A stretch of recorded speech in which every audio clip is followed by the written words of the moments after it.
Hi everyone, thank you for coming to my session today. I am so excited to be joining you all for this amazing event. I am thrilled to talk about embracing neurodiversity by don't letting your website be a barrier to accessibility.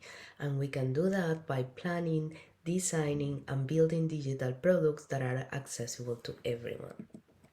But first of all, who am I? I am Cleyra.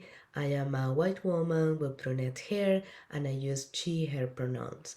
I am a software engineer originally from Venezuela, a woman Techmaker ambassador, a GDG organizer. For those who don't know what GDG means, that means Google Developer Groups. I am a crazy plant lady and a coffee lover, and I love building user experience and user interfaces, and I stand for accessibility, diversity, and inclusion in the tech industry. An overview of the topics I will be covering today on this session: foundations of accessibility, the state of accessibility in 2023. We'll be addressing common accessibility issues and covering some tools we can use to improve the overall accessibility of our websites.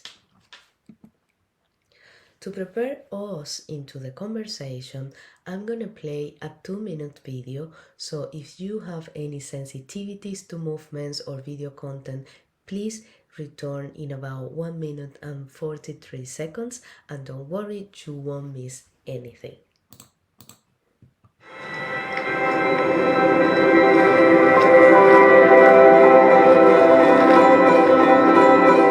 People think that having a disability is a barrier.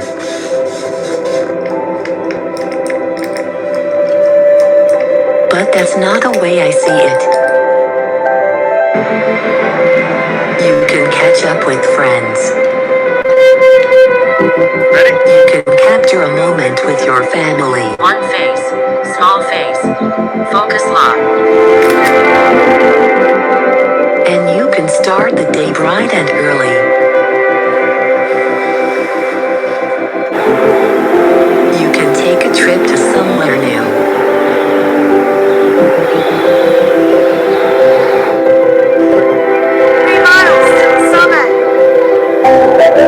You can concentrate on every word of a story. A bird began to sing. Jack opened his eyes. You can take the long way home.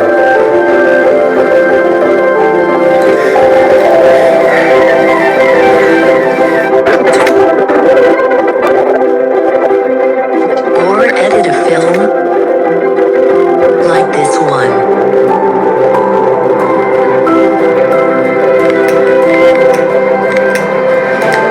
When technology is designed for everyone, it lets anyone do what they love, including me.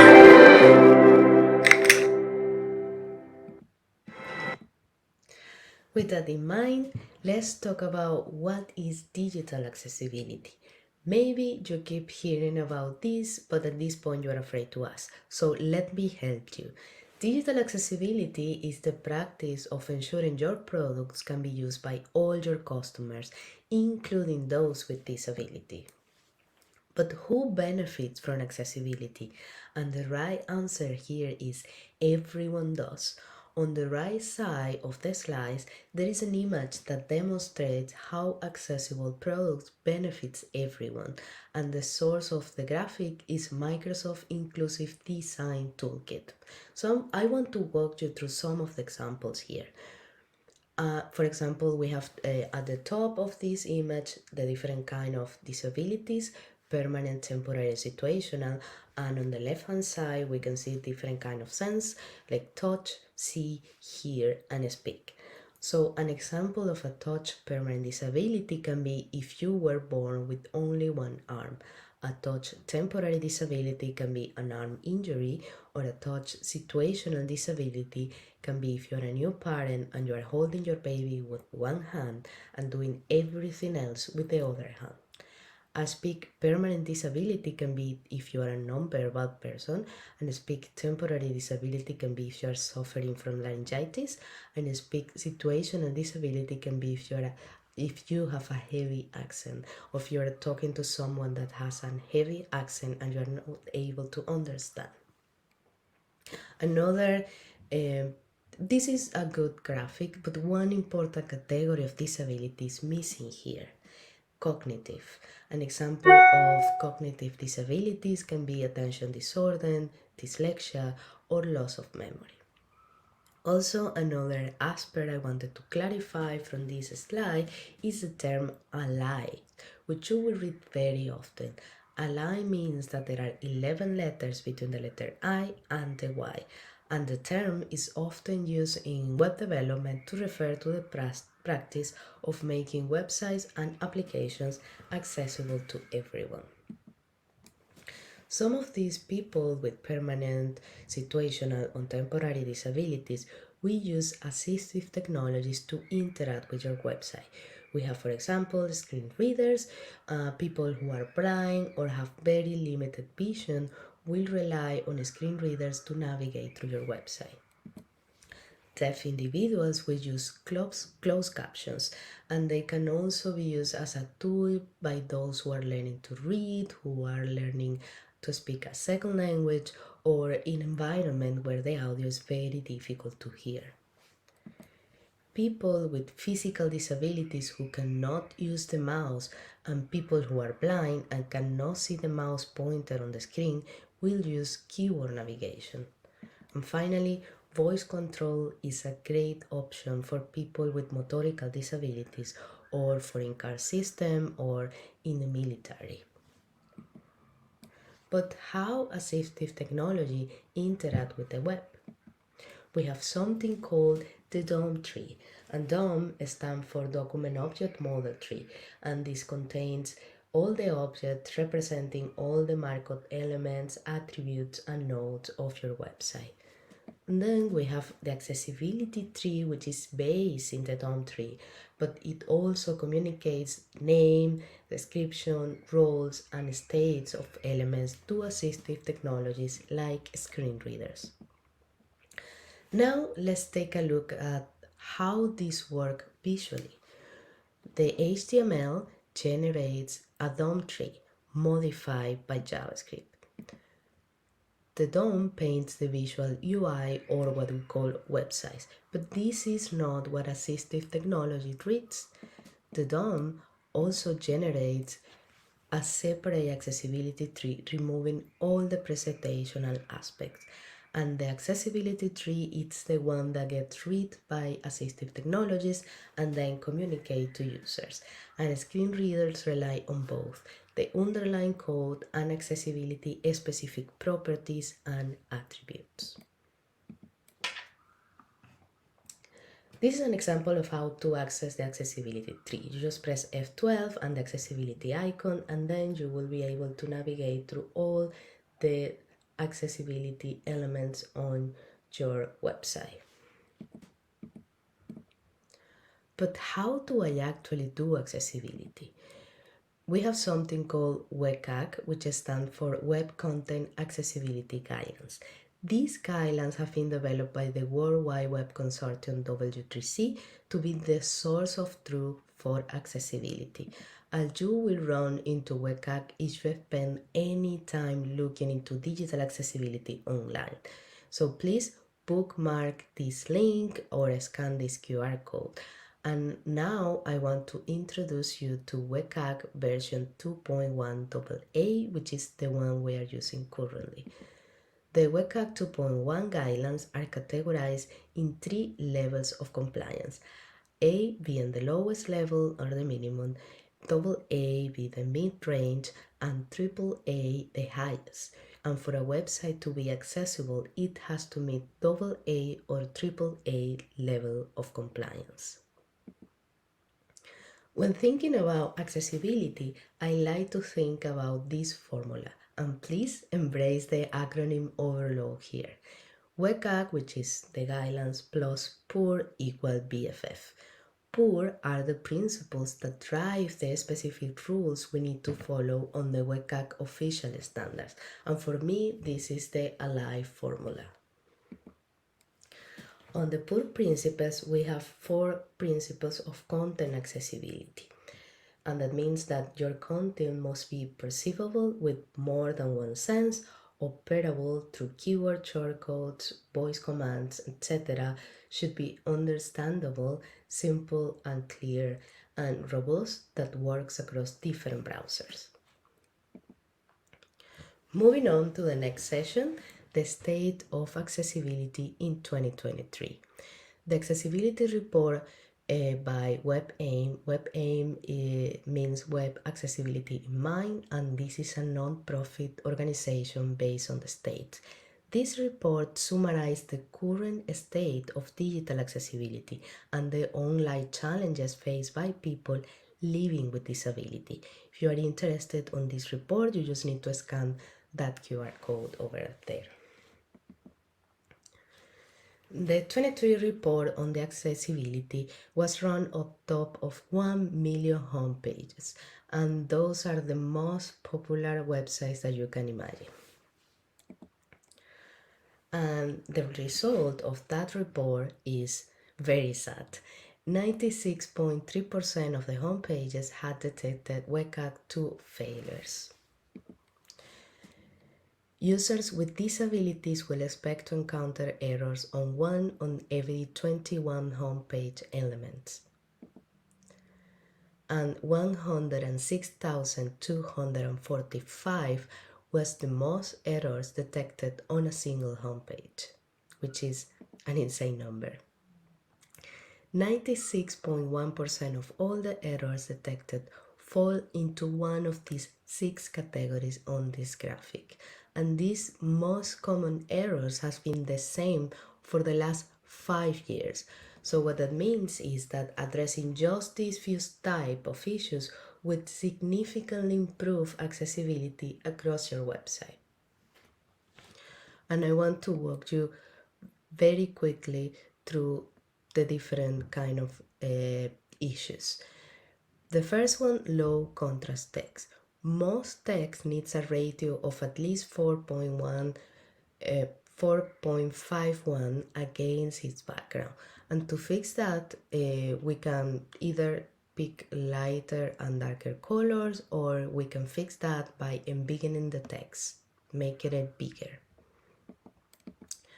Missing alternative text. Alternative text is a short description of an image that is read aloud by screen readers, and is important for accessibility because it provides an alternative way for people with disability to understand the content of an image. Empty links. When a link has no text, it is not read in the assistive technologies or indicated as empty. Misinformed labels. A misinformed label error is triggered when an input is present in your form but is not associated with a label. The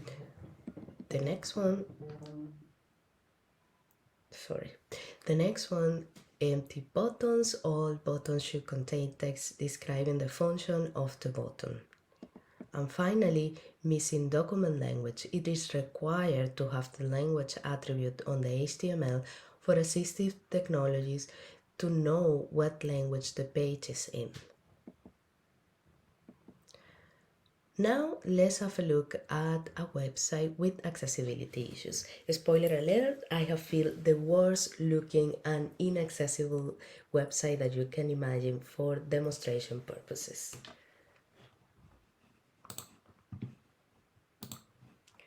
This is the website. It's an online food shop, and you can see the menu from here, and you can see the picture of the food, then a short description and the cost, and then you can select the food and the quantity of the food, and you can enter your name and your mobile number. This is an application built in React. Then if we run the Axe tool, which is an amazing accessibility tool that live in your browser, we can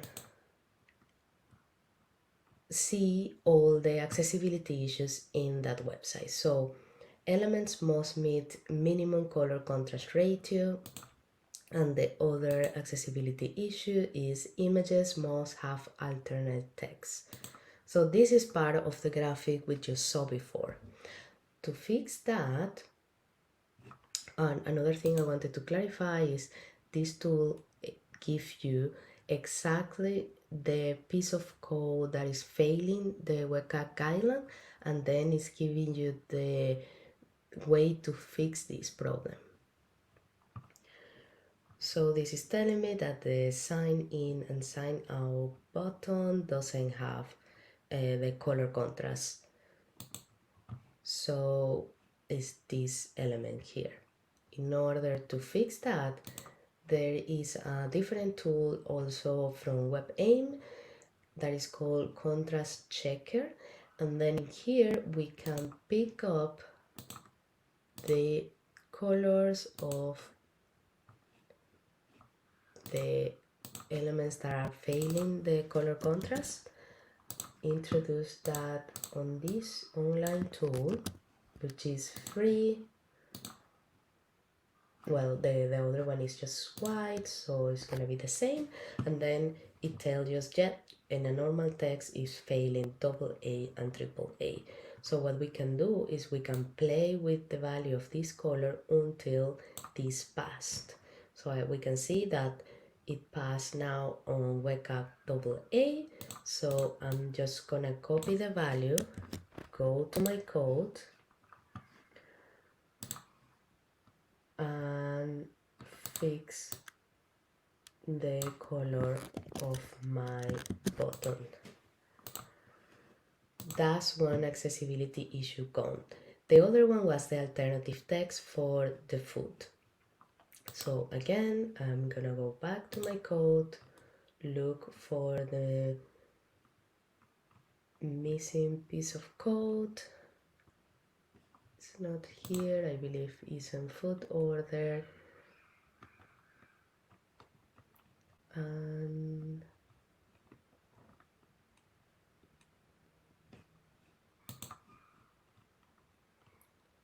sorry, this is a live demo. Yeah, it's here. So this is the image of my food. So this is missing the alt text. It's gonna be item and then description, I believe. So if we save this and we refresh the page and run the tool again,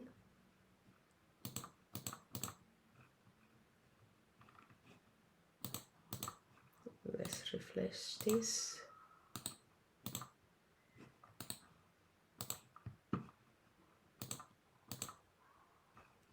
Scan on my page.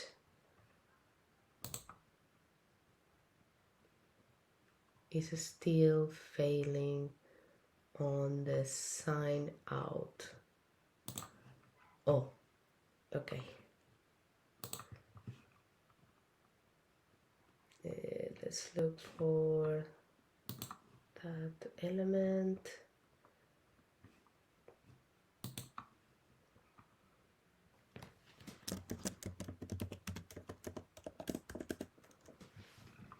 It's not here. It's not here. Maybe it's in the app. Up.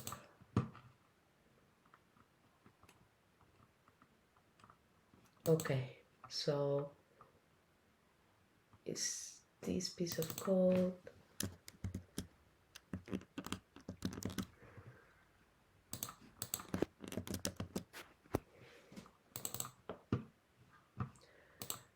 This is the piece of code that I have to replace.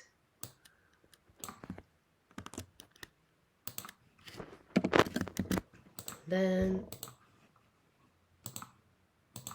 let's Let's run the tool again to see if now our page is 100% accessible. Bingo, zero issues. So that's how we do it using the Axe tool. Coming back to the presentation, running this browser accessibility tool is amazing, but there are also other checks we can do, like the ADA checks. ADA stands for Accessibility Standard Issue under the American with Disabilities Act. So another check we can do is the automated test. Run an automated accessibility test. Like Axe tool, we can do keyboard navigation, test for keyboard navigation on web and Android. We can use screen readers, check content with screen readers and a combination of different browsers. We can test the reflow. We can validate the reflow using DevTools. We can check for orientation and confirm that all the content works on both orientation, landscape and portrait. And some other manual checks, we can check color contrast on images or background images, because the Axe tool won't be able to test the color contrast on images or background images. So we have to do that manually. And then we can check if the alternative text makes sense, because the Axe tool or automated test tools will check if the alt text is present on the image, but it won't be able to know if the text makes sense. It's widely accepted belief that automated accessibility testing only provides between 20 and 30% of coverage, and that's why it's very important to also do some manual checks. Accessibility should be present on all the stages of the software development lifecycle, from the planning, analysis, design, implementation, testing, and integration and maintenance. Some of the accessibility tools we can use are the green lines. These are a design document produced by the design team to explicitly show accessibility components like reading order, which is normally between left and right, top to bottom, and landmarks. And then we have browser tools like Axe, the one we just saw, which is an automatic accessibility tool to audit the HTML of individual websites against the WCAG 2.1 standard. And again, it's free to use and can be installed and running in your browser within minutes. We have also pipeline tools to test accessibility with Cypress. You can use the Axe plugin, which helps you catch violations with a single Cypress command. And you can set up the plugin by installing it using npm or yarn and then integrating it into your Cypress test cases. If you are a React developer, there is an Alive plugin that you can install with Sling. To read through the documentation on how to do that, you just need to scan that QR code in the slide. And finally, accessibility is not a binary concept that can be achieved with a single checklist. There is always trade-off and limitations that affect how accessible a website can be, and it's more realistic and honest to aim for high levels of accessibility rather than claiming to be 100% accessible. Thank you for your attention. Please, let's keep the conversation on. Scan this last QR code to have access to all my social media accounts and give me feedback. I am happy to read any feedback. And again, thank you very much for listening to my talk today. See you on the next one.